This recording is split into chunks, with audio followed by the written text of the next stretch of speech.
Вот, Лида, покажи, пожалуйста, людей. Сегодня суббота, мы приехали расчищать территорию храма Святого Георгия с прихожанами священной митрополии Абхазии. Мы здесь уже работаем с 2017 года. Первый раз, Марик, ты здесь, дядя Валико, Татьяна, вы все помните, Асида, через какие дебри мы сюда проходили, чтобы попасть к этому храму. Вот. Ну и каждый год, как вы видите, и территория больше облагораживается. И теперь вот в этом году самое главное, что мы сделали, помимо того, что мы сегодня с вами расчистили, теперь появились здесь информационные стенды. Поскольку мы в 2019 году проводили археологические раскопки, вот, все, что мы нашли, это хранится у нас в музее. В этом году выйдет специальная книга и так далее. Но для того, чтобы когда люди сюда поднимаются, и паломники, и туристы, и мы с вами приходим тоже, чтобы мы знали, потому что одни камни и руины нам ничего не говорят. Вот у нас здесь открылся стенд. Во-первых, вы видите археологические раскопки, да? Значит, археологические раскопки. Я хочу обратить ваше внимание, Лидия, чуть можешь ближе подойти. Вот на этой схеме, просто покажи, потом можешь уже на расстоянии, да. Значит, вот на этой схеме показаны погребения, которые мы нашли. Видите, скелеты, да? То есть они показаны так, как они лежали. Все практически, значит, головой на запад, да, лицом на восток. Христианские погребения. Единственное, вот это погребение номер 1, это женщина, она лежит вот с этой стороны. А вот здесь под престолом мужчина тоже лежал, и еще женщина вот таким образом. Вот это, собственно говоря, погребение. Чтобы вы понимали, мы сделали анализ. Значит, Татьяна Шведчикова, антрополог, она работает в Институте археологии в Москве, она провела весь комплексный анализ, кроме ДНК. ДНК нам еще осталось. Выяснено, что здесь были похоронены мужчины, женщины, дети до возраста до 4 лет. Несколько погребений мы знаем рост людей, мужчин и женщин. В среднем где-то оно достигало 1,70 м, то есть достаточно такие взрослые, высокие люди были. Есть погребения, значит, похоронены, потому что они умерли от малярии вот, в древнее время. И потом уже каждому погребению, да, идет инвентарь, разный инвентарь. Вот вы здесь видите, например, инвентарь, маленький медный кувшинчик вот с такими инструментами, металлические, деревянные, металлические.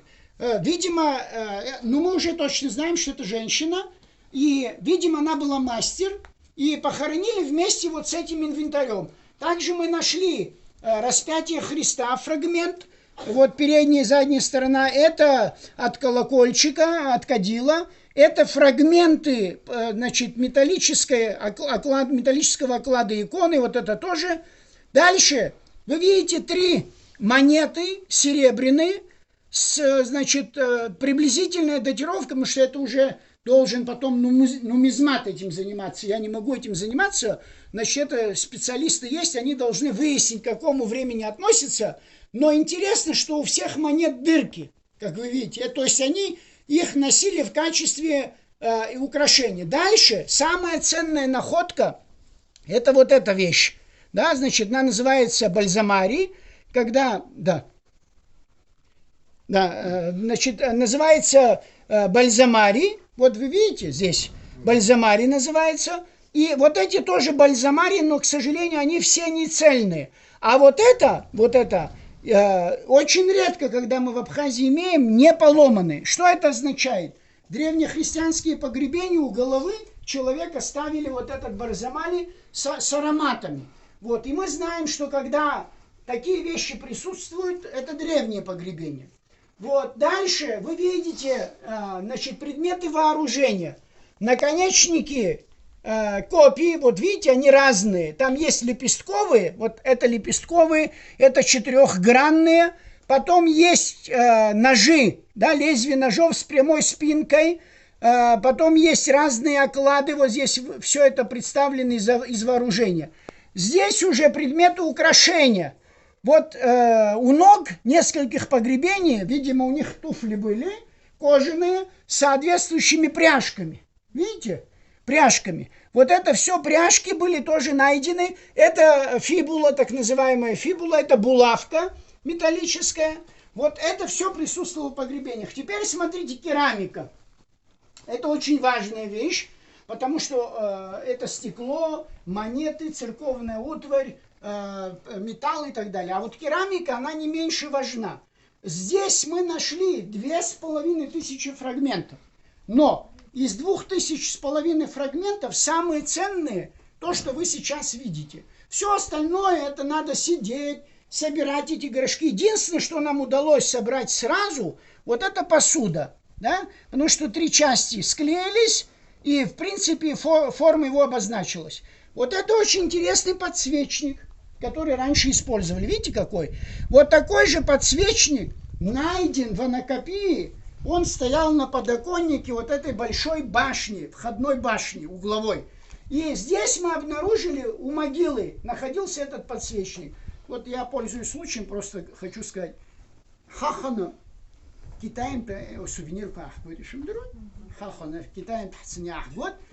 Китай Ахгоелах, если у нас столько образцов, которые мы можем с вами, туристам, предлагать, зачем им нужны китайские или какие-то другие образцы, когда наша археология дает нам огромную возможность. Дальше. Вот посуда миниатюрная из тонко отмученной глины. Видите? Да? Значит, дальше очень важная глазурованная посуда X-XIV века. Вот эта посуда, так называемая цибельдинского типа, видите, она имеет особенности, она датируется 8-10 веками. Здесь представлены пифосы, фрагменты тоже очень интересны. Теперь, значит, перейдем сюда. Вот, это уже археология, это история. Этот снимок сделан с дрона. Мы полностью видим, значит, архитектурные особенности храма. Чтобы вы понимали, главное его достояние, это вот эта полукруглая апсида, которая встроена в главный корпус храма. И, значит, все эти архитектурные детали тоже нам позволяют датировать его 8-10 веками вместе с теми материалами. Вот это то, что мы собираемся сделать, консервация вот наверху. Но, к сожалению, в начале, пока проект утверждали, затянулось время, потом началась пандемия, затянулось время. И, к сожалению, у нас только остался проект, ничего мы пока не успели сделать. Наконец-то нам разрешили сделать консервацию, но когда нам уже разрешили, ни денег, ни сил, ни возможности теперь у нас пока нету временно, да? Но в дальнейшем, когда мы так сделаем, мы с вами можем здесь служить литургию. Ну и здесь я просто представил людям, вы-то хорошо знаете, но те, которые не знают, что помимо общехристианского, да, и общехристианской истории, общехристианских материалов, есть еще абхазское народное христианство. Здесь мы проводим моление святому Георгию. Да, вы знаете, с 2017 года. Поэтому я здесь показал вот некие особенности христианства на территории Абхазии, в том числе связаны с этим храмом. Даст Бог, когда у нас в этом году тоже будет праздник, мы снова все это будем и водосвятный молебен служить, и молебен, и моление святому Георгию Эргнехеру совершать.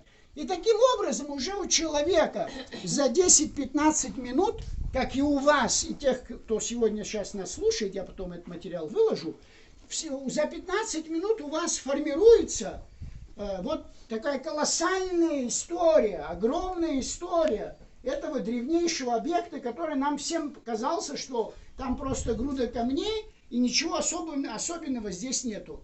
Вот даст Бог, такая же, значит, такой же процесс, такой же подход у нас будет в остальных храмах. Значит, в этом году, если силы нам позволят, возможности, в августе мы будем копать еще один древний храм в Бжилу, я вас всех приглашу, там будем расчищать, и там тоже будут вот такие экспозиции. Если мы, на территории Абхазии у нас 200 христианских храмов и монастырей, если мы с вами, каждая община, глава администрации, жители села или города, если будут вот так трепетно относиться, только единственное, с руководством профессионалов, то есть археологов и историков, мы с вами хотя бы можем показывать, да, мы не можем сегодня восстановить этот храм, да, понятно, что это невозможно сделать, но показать же историю таким образом же возможно, и тогда наша каждая деревня приобретет еще один вид, еще одну очень важную экспозицию, которая будет говорить об истории этих мест. Ну, здесь особое место, это все-таки столица Абхазии, но и в других местах в Абхазии много таких объектов. Дай Бог, чтобы Господь дал нам силы, вот в таком порядке, как мы с вами работаем, один я ничего не смогу сделать, и вы нужны, археологи нужны, историки нужны, и прихожане нужны, все вместе. Тогда за наш век, по крайней мере, за 10-15 лет, если мы хотя бы 10-15 археологических объектов и древних храмов и руин вот так зафиксируем, значит мы что-то оставим будущему поколению. Вот если мы сегодня это не сделали бы, поверьте мне, за 5 лет все это не сделали, вот те руины, они через 50-100 лет там ничего не останется. Вот нам осталось метр уровень, а 100 лет тому назад было 2 метра. Значит, 300 лет тому назад было 4 метра. Вот все это исчезнет. Вот чтобы окончательно все это не исчезло, значит, я призываю не только вас, но и тех, кто смотрят сейчас. Значит, мы все любим говорить о родине, о любви к родине, патриотизм. У нас каждый день, значит, 10 раз повторяется. Друзья мои, патриотизм и любовь к родине – это очень простые вещи. Вот, убрать территорию, почистить от колючек тропинку, привести в порядок археологические объекты и заботиться о них, вот тогда мы все с вами будем патриотами и будем любить свою родину. И самое главное, что-то оставим после себя для будущих поколений. А сейчас мы направимся в скит Святого Иоанна Крестителя, ну, еще что-то где вас ждет, значит, мамалыга, сыр, вареное мясо и все такое. Вместе разделим трапезу очередную пасхальную. Спасибо за внимание.